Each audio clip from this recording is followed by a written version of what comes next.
Once again, this is Chris over at SkyTech Enterprise Solutions. And today we're going to be looking at some tools in the field of cybersecurity. And we'll be looking at several tools, some of which are licensed, meaning you have to purchase it. So your company has to purchase a license for that software in order to use it.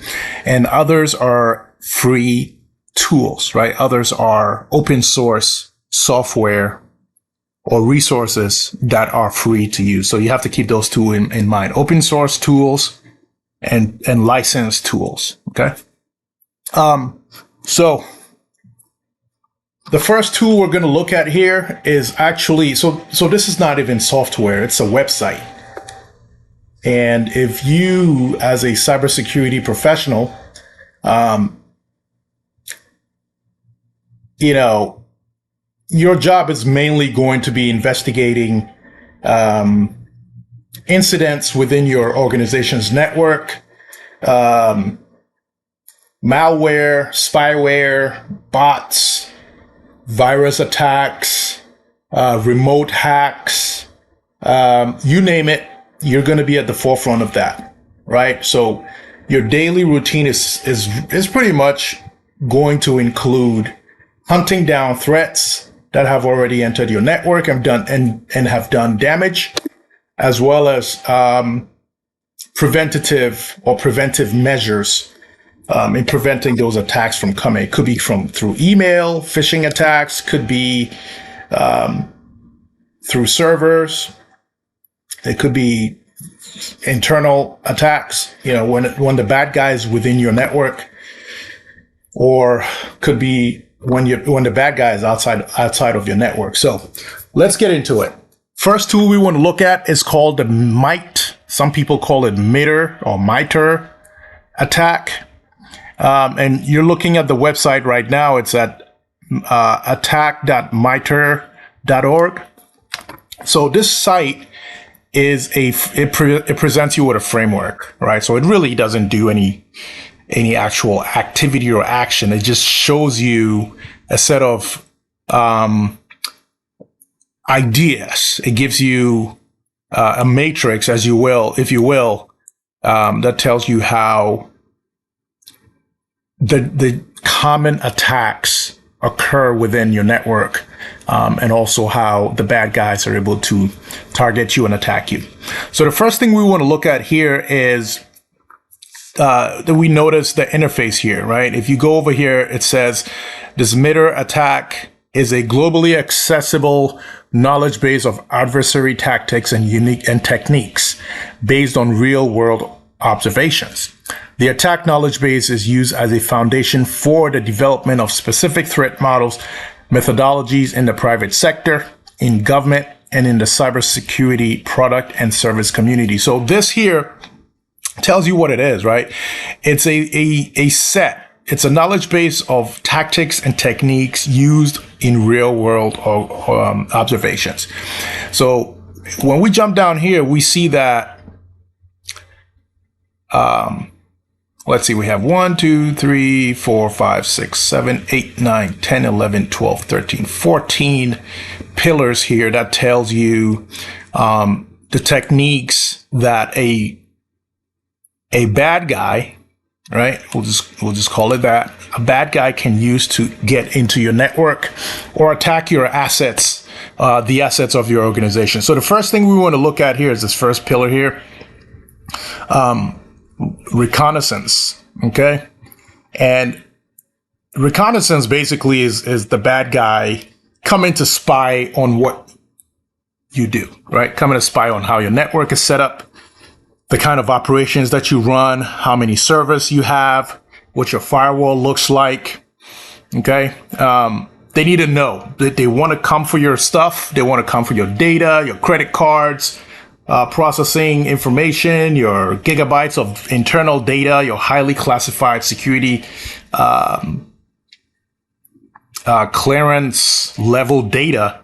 And this is how they come in. Sort of the step here is reconnaissance. They have 10 techniques there. Okay.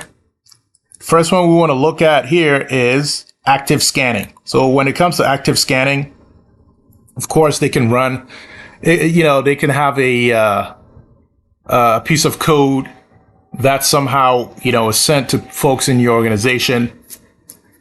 Could be an email, says, hey, if you click here, you win $1,000. Someone clicks, and then a piece of malware is installed on your system. When that is installed on your system, guess what happens next? Okay? It could be a piece of software that's scanning your system on a daily basis, and you might not even know it. All right? So that right there is reconnaissance. The next one we want to look at is they gather victim host information.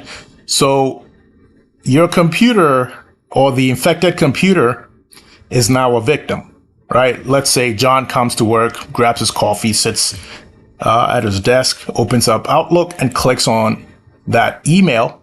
Now his computer is the victim. So John is not the victim per se. It's his computer, and his computer in this case is called a host.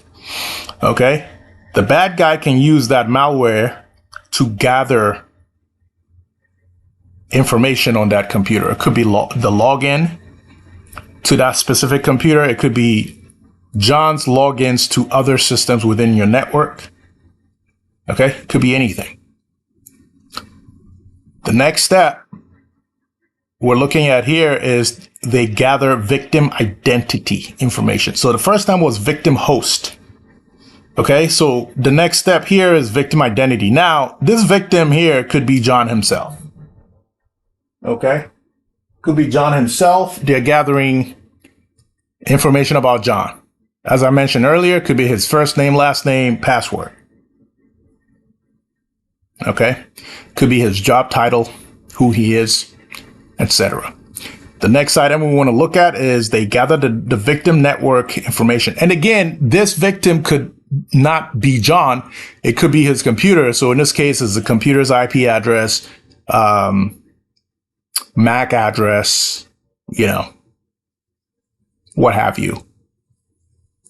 Okay, again, we're in a reconnaissance stage, so they're just actively gathering as much data as they can.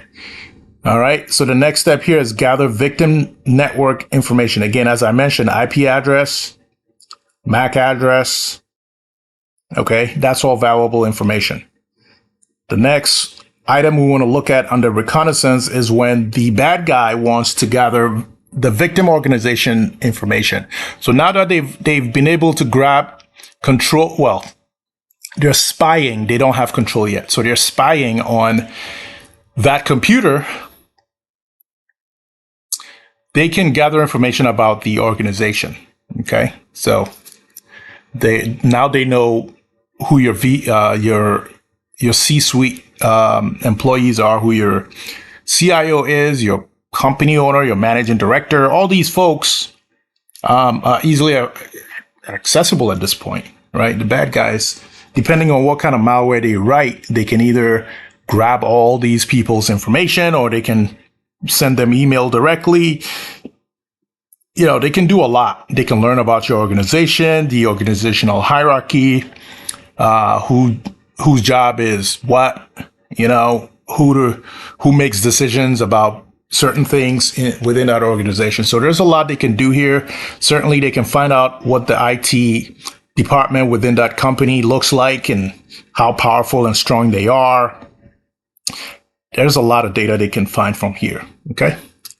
Also here, again, I did mention phishing, which is technically the act of sending email to trick someone to click on a link, basically.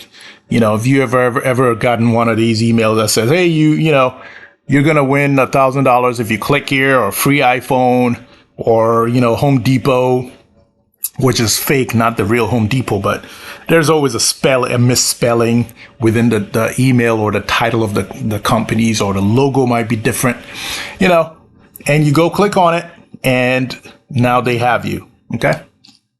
Also, the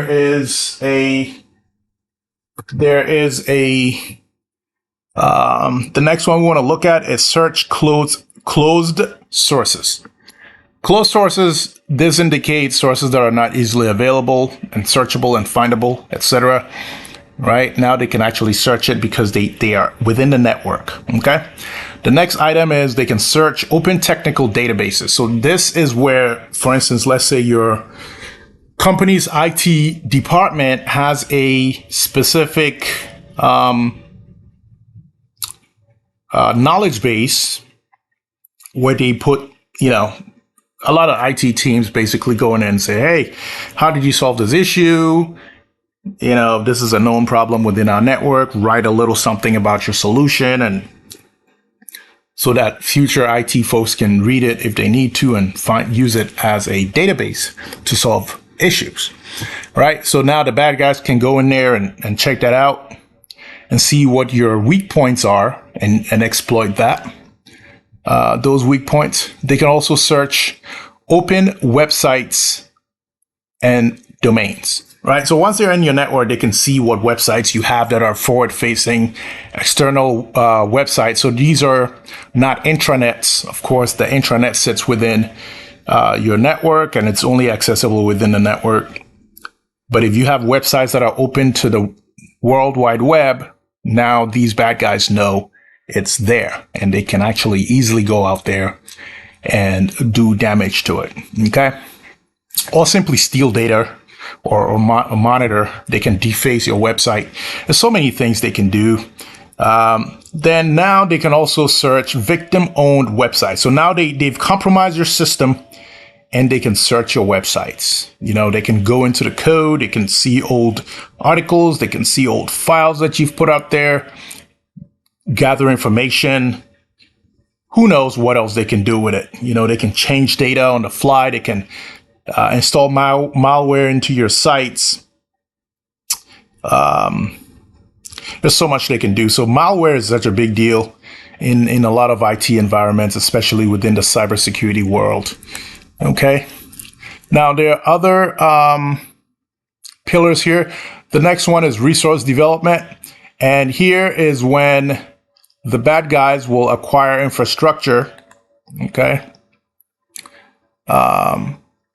They can buy stuff. They can also, because, you need to understand the bad guys are investing in this. This is a job for them. So the same way you're going to invest in buying a laptop and a keyboard and a mouse and a mouse pad, they're also going to do what? They're going to invest in infrastructure. So they can buy sniffing tools. They can buy hacking tools. They can buy penetration testing tools. They can write code, which costs money. And that is one of the attack matrix pillars that adversaries use, right? So under the resource development phase, they also compromise accounts, right? They compromise infrastructure. They develop certain capabilities. They establish accounts within your environment. They obtain capabilities, meaning they can install this account and elevate its permissions and use that to obtain access to maybe your SQL server or your Oracle server. Okay. And in that case, you're in big trouble. They can shut it down. They can reboot it. They can delete you. They can wipe your databases. They can do a lot of damage. Here, they can stage capabilities. And again, it says they may upload, install, or otherwise set up capabilities that can be used during targeting. Okay. Here we have initial access. I don't know why this set here is not arranged sequentially, but yeah, so this is one of the items that come in this pillar. These adversaries or bad guys can use. They can, the initial access could be a drive-by compromise. They can exploit public-facing applications.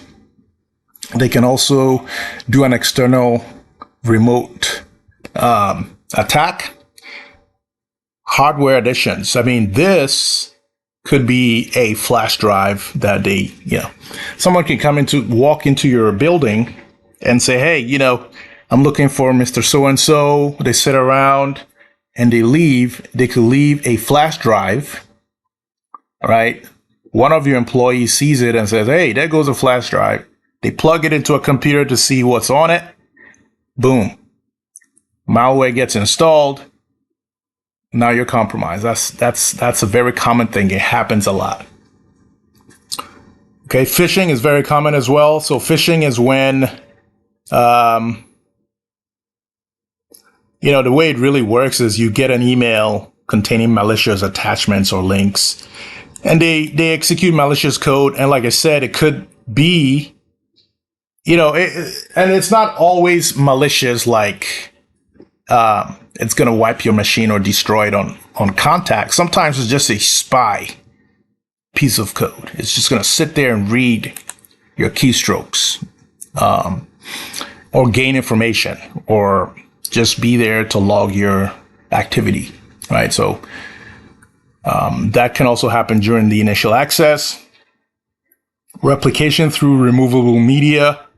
That's what I just mentioned. The flash drive could be, a very dangerous thing to stick into your computer. And if you notice, some organizations don't even have flash drive ports on their computers recently, just to reduce that chance of someone plugging in a flash drive. So during the initial access phase, they can also use a supply chain compromise, which can include things like manipulation of development tools, manipulation of development environment, source code, etc. Okay. Additionally, a trusted relationship can be used to gain initial access. Okay. And it could be third-party relationship exploits, or an existing connection. Could be a friend, could be someone you meet at a trade show, right? They can send you an email, you click on it, and the payload is delivered. Could be valid accounts.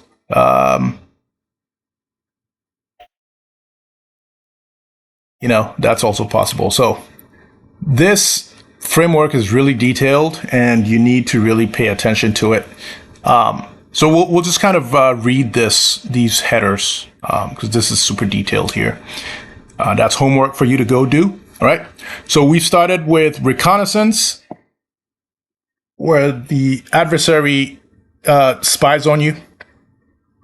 Resource development, which is when the adversary begins to,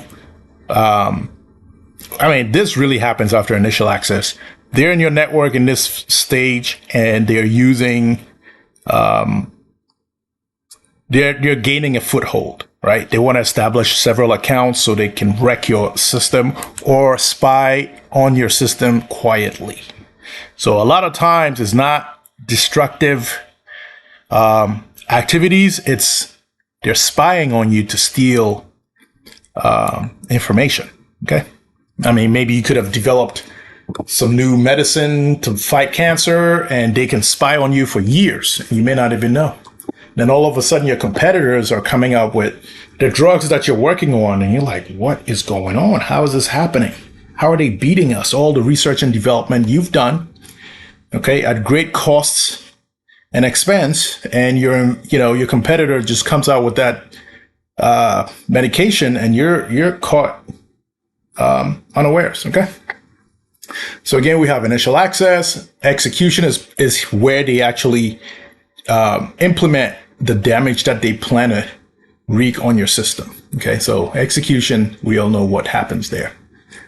There's 12 techniques when it's time to execute the bad intentions. Okay, there's also persistence as one of the pillars, which is today I saw something that said, don't let failure stop you.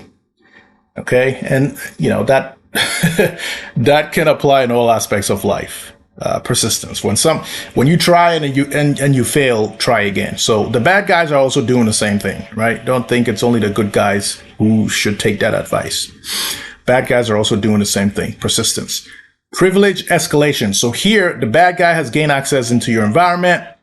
They've probably created an account for themselves, and now they're going to give that account additional elevated permissions, which means they can do more stuff.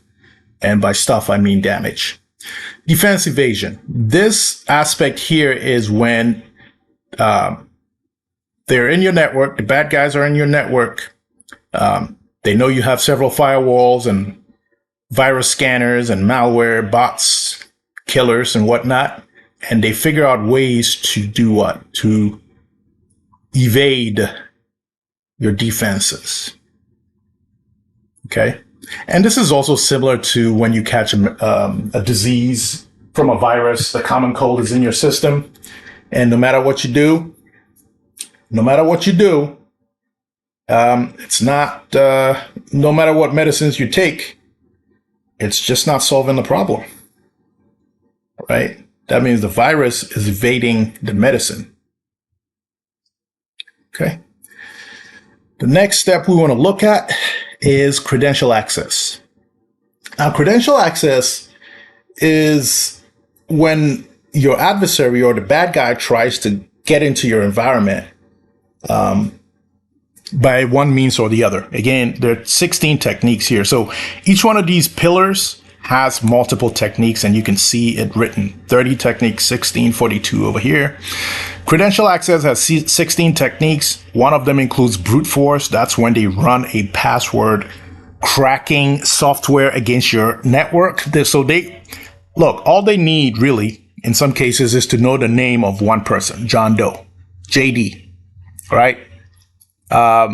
Most likely John Doe's account name is going to be either first initial or first name and full last name. So J Doe is possible. John.Doe is possible. So many permutations here. And then they can do the @ and add your company name, and they will just work for hours trying to crack John Doe's password. So that's also one option. As you read through these, you'll find out that there's so many things that folks can do. There's input capture, meaning when John Doe is typing his password, a human being, a bad guy, could be looking at his keyboard, et cetera, et cetera. They could have software, they could have a video, camera looking at him, and so on and so forth. So the next one we want to look at is discovery. Okay. This one here grabs my attention, network sniffing. That is a software that can sit remotely and sniff your network. Okay. Password policy discovery. Okay. Some environments say, well, you have to reset your password every 30 days. And this is the format your password has to be. It must start with a letter, have one uppercase letter, have a bunch of numbers, and some characters. Okay. And should be no shorter than 12 characters. This is all valuable information. Once you have those parameters together, you can run software that can guess a password, and that's all it takes, just one time, okay? And they're in your environment. The next pillar we want to look at is called lateral movement. Lateral here means horizontal, actually. So it's not vertical, it's lateral, from left to right, right to left. So now once a bad guy is in your environment, they can move laterally. So they can move within your network, right? From one node to another, from one laptop to another, from one computer to another, from one server to another, from one user's computer to another, from one department to another. Once they're in your network, they have a lot of, and they can move silently, quietly. Nobody will know. They can remote from one computer to another. They can initiate a covert, right? A silent remote session to someone's computer, to your finance officer's computer. She has no idea someone is spying on her. She's typing away critical data or having a Zoom call with, an investor or whoever. And someone is actually spying on it. All right, the next step here, next pillar we want to look at is called collection techniques. And this technique here is when the bad guy has installed software or has remote access or is within your network and is collecting information, okay? And the collecting techniques, there's 17 here, and these are interesting. I'm going to read these off.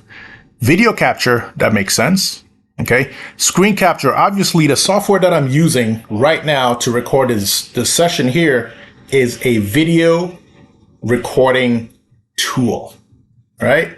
So what that means is a hacker could be recording your screen as well, okay?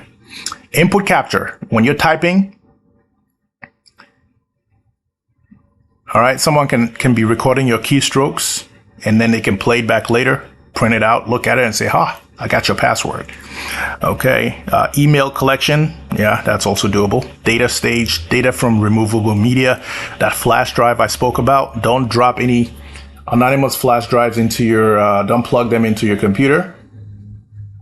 Okay.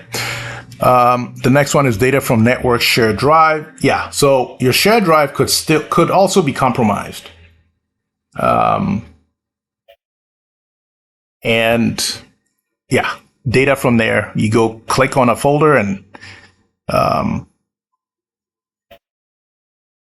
the bad guy can actually gain access into that. Okay, the data from local system, data from information repositories. Yep, they can grab data from there. They can grab data from your local system and data from a network shared drive. They can grab data from a cloud storage object, from your clipboard. Okay, when you do something like this and you do a copy, it goes to your clipboard, right? Yeah, an intruder can actually copy your clipboard data. Isn't that something? They can also hijack a browser session. So you log into a system, right? Yeah, they can take over that session and pretty much gather all the information they need. Automated collection, that's also possible. Audio capture, very similar to video capture here, right? Archive collected data, obviously. They're not going to just not archive it, right?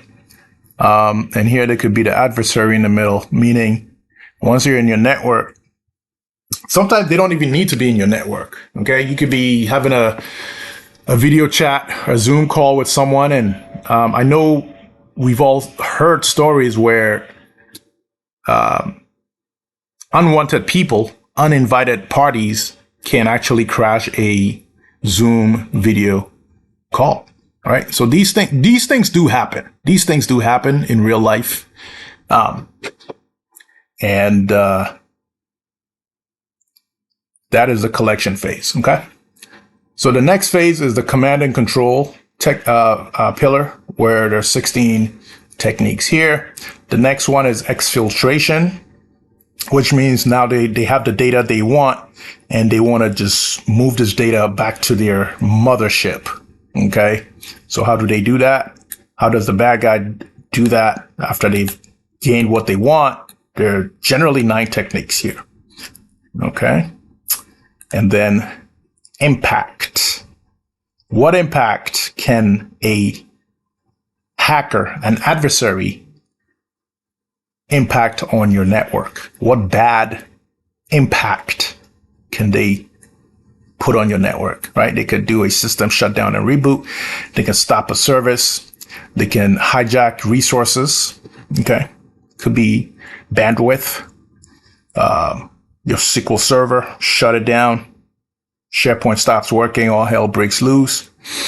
Network denial. They can flood your network with so many packets that everything slows down and everybody just wants to go home. They can inhibit system recovery, meaning they can, so they're not flat out destroying your laptop or your operating system. They can make it so hard that you can't recover your system. They can corrupt your firmware. They can create an endpoint DOS, denial of service. They can wipe a disk. They can deface your website, right? I don't know if you've seen it when you go to certain websites and there's a lot of offensive language on a website. That means your website has been defaced. Okay. Your customers or your partners go there and they're like, what in the world is going on? Okay. They can manipulate data, can change numbers. If you're a nonprofit, let's say, you like dolphins or sharks. Yeah. Bad guys can come over there and just say, hey, we don't like dolphins and sharks anymore. We like goats or sheep, save the goats, save the sheep, right? So they can manipulate data on your website and change your mission and vision narrative. Data encrypted for impact. They can destroy your data. Again, as I mentioned, a lot of systems are dependent on SQL Server databases or Oracle Server databases. Once that data is destroyed, your system is technically crashed. Okay. Again, bad guys, once they have access to your system, they can remove account access, meaning your system's admin account that's running your domain controller can be removed. Okay, you don't have access to your domain controller anymore. They control it. They can shut the whole system down. No one can log into your network, and you're in trouble there. You're in the hot seat. The CIO gets in the hot seat. The security team is pretty much you're not sleeping that night. You're gonna work all night, through the night, calling vendors, trying to figure out what went on, what went wrong, etc., etc. So this is I won't call this a deep dive. This is like a very brief intro into this tool here called MITRE Attack. It's a very powerful tool if you really dive into it. I've printed this out many times just to take a close look at what's going on. And obviously, if you toggle this feature here, you get to see. So here you get to see, this little tool here. And then when you go flat, oh, wow. So it just, okay. Yeah, it kind of gives you a different view here. You can hide sub-techniques. You can show sub-techniques, etc. So yeah, take a look at this tool. It's really powerful. Okay. So that is it, folks. MITRE Attack Framework, or MITRE Attack Framework, or MITRE Attack Frameworks. But it's an attack matrix for enterprise environments. Okay. We're going to do another video on this, but this is an intro, guys. Again, browse to it, take a look at it, print it out, take a look, read it as much as you can. This is great. It tells you, right? So these are things you need. Basically, you need to know in your mind, right? It's very common sense. The bad guy tries to break into your house. How do they break into your house? They're gonna park outside and watch you type your code into your electronic key. They'll notice you have a garage, you have a front door, you have all these windows. They have to do reconnaissance. They have to check you out and see how you enter your house. Where do you carry your keys? Do you put it in your back pocket, your front pocket, etc.? They need to know all these things, right? And then they'll make initial access. Okay. And then, you're on vacation and then they make initial access. They get in the house.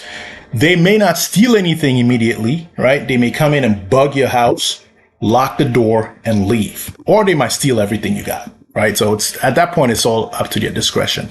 But these are the steps bad guys use when they plan to attack and when they actually gain access to your enterprise environment. All right.